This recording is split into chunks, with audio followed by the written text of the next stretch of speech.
Retro first-person shooters are making a comeback, and there's a new king in town, baby.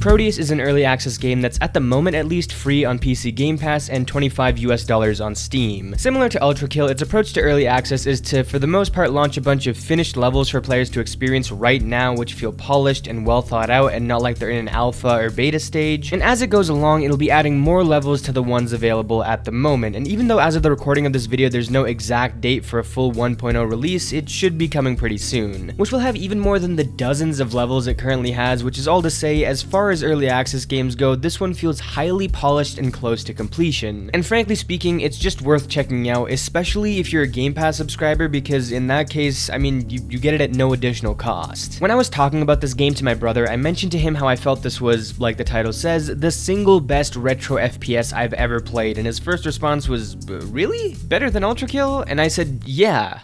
As a retro shooter. Ultrakill is one of the most fun action games I've honestly ever played. That is some stiff competition, but it's also only a retro game in some aspects of its visuals. It sports the same 3D, low poly look of games like the original Tomb Raider in its environments and enemy designs, but other than that, it plays like a modern game. More than a modern game, actually. Your movement options are straight insanity, you can punch bullets to make them go faster, you have a grapple hook and exploding shotgun shells. This is a retro paint job on a distinctly modern title, whereas Prodeus genuinely feels and plays like if you looked at the original Doom with rose-tinted glasses. I played the old Doom games recently through Doom Eternal, a fantastic addition to the game by the way. What an incredible, inspired way to push players to gain collectibles, and they honestly held up surprisingly well. I had a really good time with them, but of course it felt a bit too basic at times. And obviously it'll feel like that, it's an old game, I don't hold that against it, but Prodeus really captures what makes that game great while also removing the shackles that it has from the technology constraints of the time. It all starts with the look. Prodeus shows off some incredible sprite work in a 3D space that looks like Doom 1993 with more density and detail. And if for whatever reason this isn't your style, the game actually lets you change the look so that you're seeing more modern 3D models in a high resolution instead. I'm glad that setting is there for people who may want it, but honestly I couldn't even think of changing the look of this game. It adds so much personality to the world around you, and it's so in line with the game's inspirations while also being a more sophisticated version of that style that the experience feels incomplete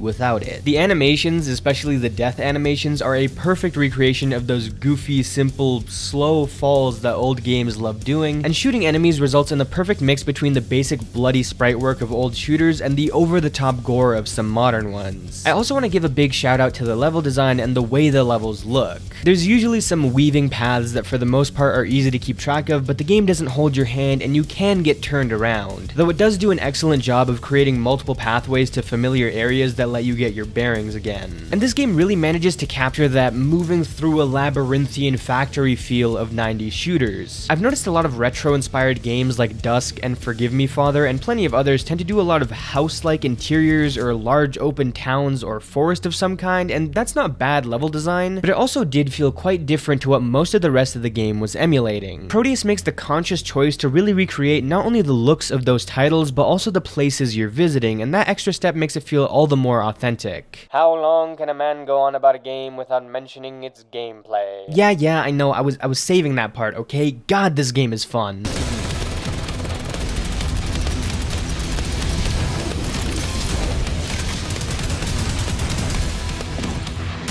Once again, Prodeus shows its expert balancing of modern gameplay and old-school constraints by giving us a bevy of weapons, shotguns, rocket launchers, dual assault rifles, friggin' chaos snipers, but not giving us any dashing or double jumping or sliding. It's a very grounded experience movement-wise, though it does let you move fairly quickly, but it still appeals to my caveman gamer brain by making the action fast, fluid, and destructive. I'm playing the game on hard right now, and it isn't all that difficult, and one of the things I actually really love is that it actively avoids throwing slightly BS mechanics at you that artificially increase difficulty, like returning to checkpoints with the same amount of health you had when you activated them. That's always been super annoying, and it spreads out those very checkpoints fairly generously, I'd say, so it's really not all that difficult, but the game definitely pushes you to weapon swap, move around to avoid damage, and prioritize certain enemies. The weapons feel really punchy. My favorite is the dual assault rifle, because you can just feel like a lunatic while using them, and they have great impact. And the enemies aren't really health sponges or anything. This game is made by industry veterans who have worked on stuff like Doom, Bioshock, and Call of Duty, and it absolutely shows. There's a deep level of understanding here when it comes to balancing enemies in terms of health and damage and how many should be in a room, and every fight, short or long, is really enjoyable because of that. My only issue with the combat is that some of the alt fires felt a little bit underbaked, but even without using any type of alt fire on any weapons, I was still having a great time. For people who hated how Doom Eternal almost forced you to use different weapons on different enemies and how it also forced you to constantly use a chainsaw for ammo, I'm not one of those people personally, but still, this balance feels a lot more like Doom 2016. You can run out of ammo for stuff somewhat often, but you usually have a gun or two with at least a little something in it. Usually the shotgun, which is kinda genius because the game gives you a powerful weapon that you can always default to if you're on your last legs, but obviously you don't have the luxury of taking people out from afar, you have to get pretty up close and personal, so it adds a bit of spice into the mix. I would have absolutely loved an active healing mechanic here, like Ultrakill, Bloodborne, the new Doom games, Fury, etc. I've talked about how much I love those in games like this before, but Prodeus' simple, classic healing mechanics do suit its adherence to older games, so I'm fine with what they've done here. One of my favorite things about this game is the types of levels and challenges it has. You have your classic go around this place, fight people, maybe grab a couple key cards to access certain areas, exit this place, and then move on to the next one, but you also have some wave-based single checkpoint battle arenas, some time trials, and even a place for infinite possibilities with the level editor section. I haven't actually tried that last one yet, but I've heard people have been recreating classic levels from old games and making some really great stuff. It seems super well constructed if that's what you're into. I've only played one of the aforementioned battle arenas so far, but it was a blast. It was the first time I'd faced a challenge that I had to actually give a crack at maybe half a dozen times, but it wasn't this frustrating level of difficulty. I just needed to be smarter with my weapons and understand who to target first every wave to make it easier on myself. And the last of the bunch I mentioned, the time trials, I've played a few so far and they've been just as fun. They're really simple. You basically can't fail the earlier ones unless you don't jump on time and fall in lava or something, but they're all pretty short, so you have a lot of incentive to keep trying them and really nail the movement, get quick kills on the couple of enemies scattered around here and there, and blasting all of the targets. And honestly, it was a really fun way for me, somebody who's improved but still learning how to play well with a keyboard and mouse, to actually get better at being fast and precise with my movement and aiming. These time trials aren't anything crazy, but I really appreciated them for what they were. This is a genre that's really getting a resurgence recently, and most of the games I've played in it I've enjoyed, but I haven't felt the urge to really talk about them. But Prodeus not only feels like the perfect amalgamation of everything these games try to be, but it's also a Game Pass game, which means a lot more people can experience it and use it to get into the genre without having to pay extra. And I think that's important because from the outside, these games can look a little disheveled and boring and dull, but they're usually a lot of fun. Play Prodeus if you can, at the very least keep track of it for when it releases in its 1.0 state. It's a great introduction to the genre, but it's just as good for anyone who's abundantly familiar with it.